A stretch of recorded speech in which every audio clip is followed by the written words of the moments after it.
नीति घोटाला मामले में दिल्ली हाईकोर्ट में चल रही सुनवाई से अरविंद केजरीवाल के बाद अब मनीष सिसोदिया ने भी खुद को अलग कर लिया। मनीष सिसोदिया ने जस्टिस स्वर्णकांता शर्मा को चिट्ठी लिखी। केजरीवाल की तरह मनीष सिसोदिया ने जस्टिस स्वर्णकांता शर्मा की अदालत में खुद या वकील के पेश नहीं होने का ऐलान कर दिया है। मनीष सिसोदिया ने चिट्ठी में लिखा, मेरी तरफ से भी कोई वकील पेश नहीं होगा। आपके बच्चों का भविष्य सॉलिसिटर जनरल तुषार मेहता के हाथों में है। ऐसे में मुझे न्याय की उम्मीद नहीं है। सत्याग्रह के अलावा कोई रास्ता नहीं बचा। अरविंद केजरीवाल ने अपने पत्र में क्या कुछ कहा था। वहीं सीबीआई की अपील याचिका पर न्यायमूर्ति स्वर्णकांता शर्मा के द्वारा सुनवाई किए जाने पर आपत्ति जताने के बाद केजरीवाल ने फैसला किया कि वह आगे इस मामले में न तो खुद पेश होंगे और न ही उनके कोई वकील जिरह करेंगे। केजरीवाल ने न्यायमूर्ति स्वर्णकांता शर्मा को 4 पन्नों का पत्र लिखकर ये जानकारी दी। पत्र में उन्होंने कहा कि मैं अपनी अंतरात्मा की आवाज सुनकर ये फैसला ले रहा हूं। मैं इसके नतीजों का सामना करने के लिए पूरी तरह तैयार हूं।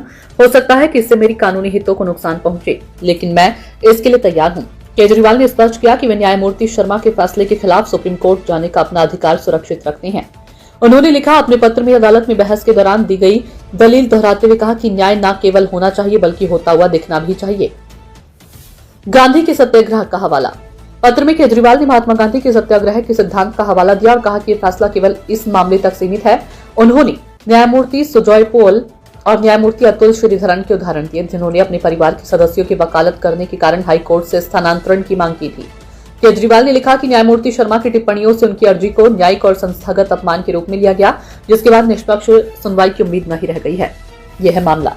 दिल्ली हाईकोर्ट में सीबीआई ने ट्रायल कोर्ट के उस फैसले के खिलाफ अपील दायर की जिसमें आबकारी घोटाले में केजरीवाल समेत सभी 23 आरोपियों को बरी कर दिया गया था। इस अपील याचिका पर न्यायमूर्ति स्वर्णकांता शर्मा सुनवाई कर रही हैं। केजरीवाल ने 13 अप्रैल को व्यक्तिगत रूप से पेश होकर न्यायमूर्ति शर्मा से खुद को मामले से अलग करने की मांग की थी। 20 अप्रैल को अदालत ने उनकी इस अर्जी को खारिज कर दिया और टिप्पणी की कि किसी राजनेता को न्यायपालिका पर अविश्वास फैलाने की इजाजत नहीं दी जा सकती। इस फैसले के बाद केजरीवाल ने पत्र लिखकर कहा कि अब उन्हें विश्वास नहीं रहा कि न्यायमूर्ति शर्मा निष्पक्ष तरीके से सुनवाई कर पाएंगी।